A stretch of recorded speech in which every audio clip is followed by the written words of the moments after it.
Hello everybody, welcome back to my channel where skincare is all about progression over perfection because perfection doesn't exist. In today's Instagram versus reality, we're going to talk about more influencers faking their wealth, faking their success, I guess you can say as well. This is essentially part 2 of a video I did a few weeks back. I mentioned at the end of that video that there was so much more I wanted to talk about, but the video would be too long, so I'm going to talk about it in this video here. And as always, I'm going to be doing my skincare alongside it. It's the morning, so I am just going to be using like a cleansing water to cleanse my skin.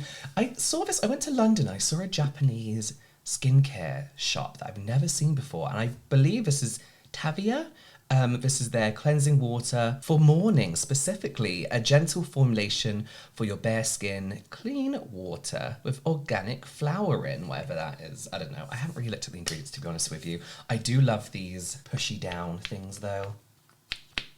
So I wanted to talk about this particular one in the first video, but it's kind of leaning more on the side of, I guess you could say, true crime. And this isn't a true crime channel. No trigger warning needed because there's no deaths involved or anything like that. When we look at most of these influencers faking their wealth and pretending that they live in this life of luxury, as annoying as it is, it's actually pretty harmless. Other than maybe not disclosing ads or faking the results of ads, they're not really doing anything massively illegal. However, that wasn't the case when it came to an influencer called Hushpuppi. And whilst the wealth and the luxury that he posted about on his Instagram was very, very real, the money was actually also very, very stolen. So Hushpuppi's real name is Ramon Abbas, and he has over 2.5 million followers over on Instagram. Did have over 2.5 million followers on Instagram. And on there, he'd always post about his luxury life, his car collection to be very, very specific, his odd choice of designer clothing, in my opinion. And according to his own self-given nickname, he was also potentially a billionaire. He called himself Gucci Master Billionaire. No, billionaire Gucci Master. So as well as his massive car collection, he was known for like his private jets, luxury holidays, all the stuff you'd expect to see a billionaire posting on Instagram. I'm just going to use Future Wise's hydrating mist. I love this. It's very soft. Just like an actual like midday mist. So Hushpuppi actually grew up in a poor area of Lagos in Nigeria. And as he got older, he worked alongside his mum in a local market. I'm gonna go with the Pankangul Black Tea Deep Infusion Toner. Very nice and soothing and hydrating, I love this. However, people started to notice as he got older, lifestyle didn't seem to match up with the money somebody working in a local market should be making. You know, he was spending a little bit more than your average market worker. The wealth didn't match the job, if that makes sense. And people very quickly found out that this is because he was what's known as a Yahoo boy. This is the name specifically given to Nigerian men who are otherwise known as romance scammers. I'm going to use the Pankangul Black Tea Soothing Serum. Again, just nice and soothing and hydrating. You know, they are the people who catfish usually older women into believing they've got some like fancy man in Nigeria or wherever else in the world, and they catfish them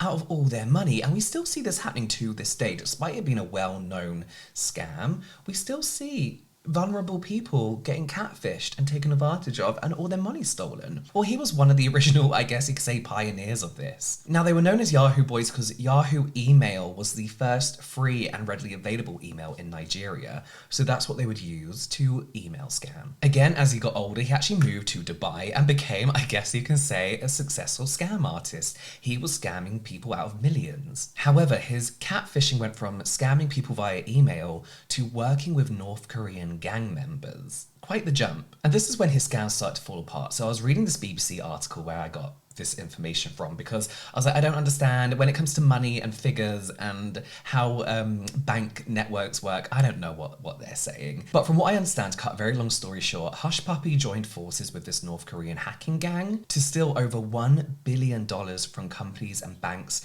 in the US mainly, a few dotted across the world, and in particular Malta as well. When they decided to hack a popular bank in Malta, they actually managed to shut down their whole banking system. So, you know, like the tills in shops wasn't working, online banking didn't work, card machines all rendered useless. So they didn't really fly under the radar. However, the bank managed to get the majority of their money back, and there's a few text messages that were in evidence between Hushpuppi and members of his gangs and co-conspirators and people like that, where they were basically saying, you know, shit, we didn't get all this money, we got more scams coming up. And one of those scams was when he tried to scam a unnamed Premier League football club. They decided to pretend they were one of their regular suppliers. They got a very similar email to one of their regular suppliers, but, changed it ever so slightly so they wouldn't really notice. For example, changing a 1 to a capital I. Trying to trick the Premier League accounting team into giving them the money instead of their regular suppliers. However, the account that they tried to scam the money to go into was set up in Mexico, and a UK bank refused to transfer that much money into a Mexican bank account. I don't know why. I don't know why that's the thing, why that's a rule. I'm not sure what scam got him figured out, but he was finally arrested in July of 2020. He was sentenced to only 11 years in jail, which I don't think is that much. And he had to pay a combined total of 1.7 million to those who he had scammed. So yeah, a pretty serious one compared to all the other things we talked about, like photoshopping yourself into first class or whatever.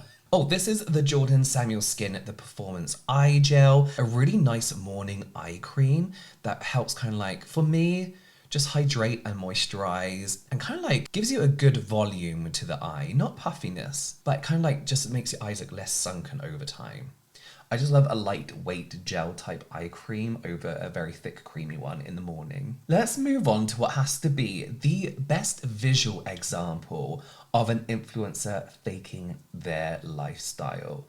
Now, some of you may remember this. This is about an influencer called Lisa Lee. She is a social media star from China, and she's mostly known for her luxury lifestyle, posting about her luxury getaways, evenings out, her designer goods, all on Sina Weibo, which I think is like a Chinese app that's a mix of a blog and like Twitter, I think.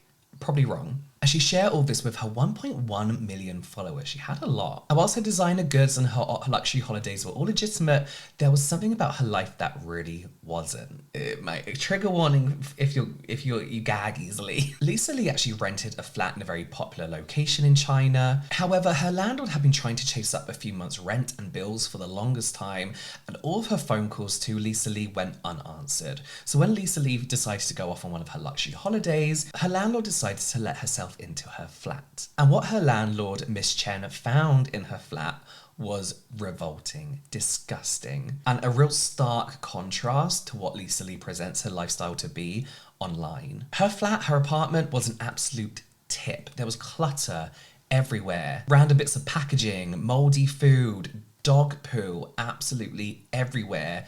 Maybe some human, I don't know. It was a state. So when Miss Chen found this and had enough of her behavior, her constantly ignoring her, after Miss Chen actually phoned cleaners to try and clean her flat, but they all refused to clean it because it was that dirty, Miss Chen decided to take matters into her own hand and post about Lisa Lee's real life on Weibo. And of course, this went instantly viral. All of Lisa Lee's followers were basically mocking Lisa Lee for living two completely separate lives, for faking this lifestyle, and for living in absolute squalor out of her own choice. So Lisa Lee actually had to make a public apology. Well, she didn't have to, she decided to. She filmed herself apologizing to Miss Chen. She promised that she was going to clean up the flat, and there's actually video footage of her cleaning up this flat. She made an apology video. I mean, this is bizarre to me because we all have a dirty room, not a dirty room, but we all have a room where we, throw boxes and we'll tidy up later, or there's always clothes on the floor somewhere, maybe in your bedroom. But this is next level filth.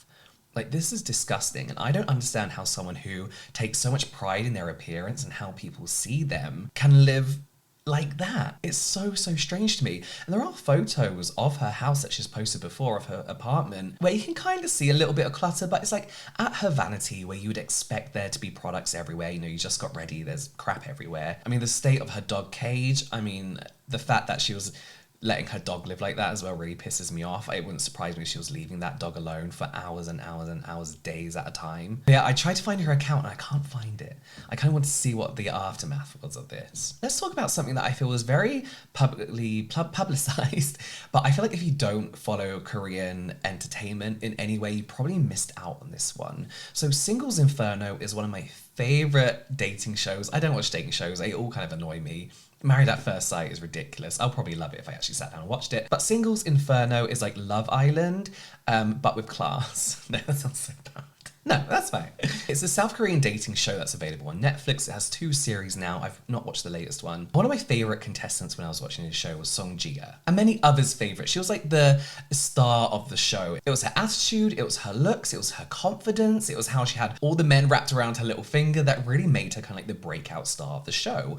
But it was also the way she presented herself. As well as her like kind of cute yet confident attitude, she was known for her outfits, her designer goods. Most noticeably, she wore a lot of Chanel. And before she went on the show, and to this day, she was known as Freesia, I believe it is, Freesia, which is her YouTube channel, her Instagram account, where she is kind of known as this silver spoon child. You know, grew up in a wealthy family, she lives in a luxury apartment, it doesn't really look like she has a job other than influencing. She does all these designer hauls, you know, and her personality was, well, very well off designer woman. I don't really know. She was known for being wealthy, basically, and dressing well. However, during the airing of the show, Korean netizens and, you know, people on like message boards, all that kind of stuff, started to notice some small discrepancies with the products she was wearing. For example, some logos were in the wrong place or the wrong kind of size on certain items. The colors were off, the patterns were slightly off. All things somebody would check when they were checking if this designer item was legitimate. And you know what? They weren't.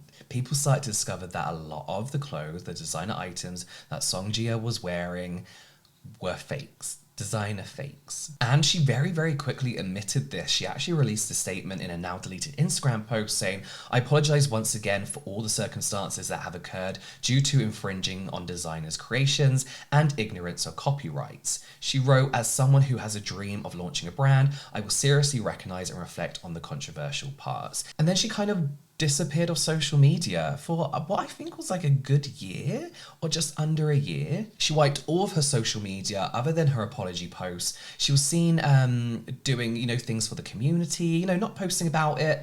I think kind of going on this kind of like PR tour of kind of trying to improve her image, because this was taken very, very seriously. She came back to social media, as I mentioned, I feel like it was a year later, with an interview with Dispatch. Now, if you don't follow, as I mentioned, Korean entertainment, K-pop in any kind of way, you need to know what Dispatch is. They are known, they are like the super sleuths of the entertainment industry and politics. They are known for spilling secrets left, right, and center. For example, it kind of used to be a tradition that every new year they would kind of expose a celebrity couple who had been secretly dating. They've uncovered so many truths to stories within the entertainment industry. And, you know, it was kind of brave of Song Jia to kind of sit down with Dispatch and kind of talk about this controversy, because they are not the type of people to hold back. So with Dispatch, she showcased over 300 outfits that appeared in her 237 YouTube videos and 1,151 posts on Instagram. This is everything from shoes to bags to full outfits to jewelry. Everything she had that had a designer label on. She had over 500 items in total. Dispatch actually kind of got professionals to look at all her products, and along with Song Jia, they got professional to sit down with everyone, go through all her wardrobe, and determine how many items were truly fake and how many were genuine. Among these, around 20 of them had been deemed to be fake. So out of 500 items, only 20 of them were fake. One of these was actually a medium Lady Dior bag, which she used in a paid advertisement with Dior. Dior didn't even notice this themselves. And there kind of were suspicions around her in the first place as to whether, you know, she was kind of like a management created persona. You know, they got this woman who looked nice, put her up in a big fancy apartment, and were kind of falsifying this like luxury lifestyle to try and gain attention and make money. Now, influencer Charles Gross, you might know, who talks about luxury kind of goods and also skincare, you know, he's a fashion influencer primarily, says that there are consequences for those in the public eye when they wear fake designer goods. He says there are both social implications and ethical implications behind wearing counterfeit items on platforms like television. The value in owning an authentic item is that, ethically speaking, you're paying for creative intellectual property, as well as for skill and artistry. And you know, she seems to have bounced back, she's influencing, she seems to be doing absolutely fine. But you know, this was much of a bigger deal than I feel like it would have been over here in the UK, I think people would have looked past it. No one would really expect a celebrity to apologize for wearing a fake designer item. She does say that most of her fake designer goods were gifted to her. Some she didn't even realize were supposed to be designer knockoffs, like Marine Serre. She didn't realize that was even a designer brand. She just kind of bought it because she thought it was a marine top. So I don't know. I'm going to finish with the Make Succulent Skin Gel Cream. This is just like a moisturizer I always circle back to. I absolutely love it. Another influencer who faked their luxury life was 19-year-old Byron Denton. Now, this was actually on purpose. Remember in the previous video where we talked about the YouTuber who had pretended she was on a luxury holiday when really she was just in IKEA? Byron Denton did the same thing in a really clever way, actually. This was, again, I guess you can call it a social experiment, and he decided to fake being rich on Instagram for a week. It's funny watching his video because he finds the whole thing very, very cringe, but it was really interesting to see that people did just believe what they were seeing. So one thing he did is he went to, I think it was Selfridges, and kind of like took Instagram stories around all the designer items, pretending basically that it was on a shopping spree, leading up to a photo of him holding a load of Louis Vuitton bags, and shot it outside Selfridges. We're gonna say it was Selfridges. Now, he didn't actually own these bags. This was actually taken from a picture of Jaden Smith, and he kind of photoshopped it on his phone and actually made it look really, really believable. So people believe this. He then photoshopped himself into more luxury design items, then pretended that he was going on a private jet. Now, he found someone's personal Snapchat stories, took these so it looked like he was traveling to a private jet, looked like he was sitting on the jet. You know, there's footage of him somebody else filming everything on the jet, and then he photoshopped himself onto the jet. Again, pretty convincingly as well. And people really believe this. People thought he was actually rich because not only did he have the pictures to show it, he had the stories surrounding it to kind of add to the belief. His private jet picture got almost 1,000 likes in 7 seconds. But in his own words, he was sat at home eating a jacket potato, living the student lifestyle. But yeah, it was all done so easily. And I feel like that was something that was common throughout every story. And this is like, most people will believe, if convincing enough, what we're seeing. Lisa Lee, for example, you see her on all these like amazing luxury getaways in her designer stuff with her luxury cosmetics. Why would you think that she's living in actual dog shit? Song Jia lives in a huge apartment, a very wealthy district in South Korea, head to toe in designer items, getting sponsored jobs with designers. Why would you think that any of those items are fake, you know? But actually this is something I'm gonna do another video on, is actually like the fake designer world within the Instagram fashion influencer world. It's becoming huge and people aren't kind of embarrassed by it either. They're doing fake luxury hauls on TikTok. It's really kind of become a popular trend to own all these products. So I will be doing a video about that in the future, but let me know how interested you are to hear about how people are buying fake designer goods and the real impacts of that. Let me know in the comments down below. You've got some more Instagram versus reality here, some general light entertainment here, and I'll see you over there.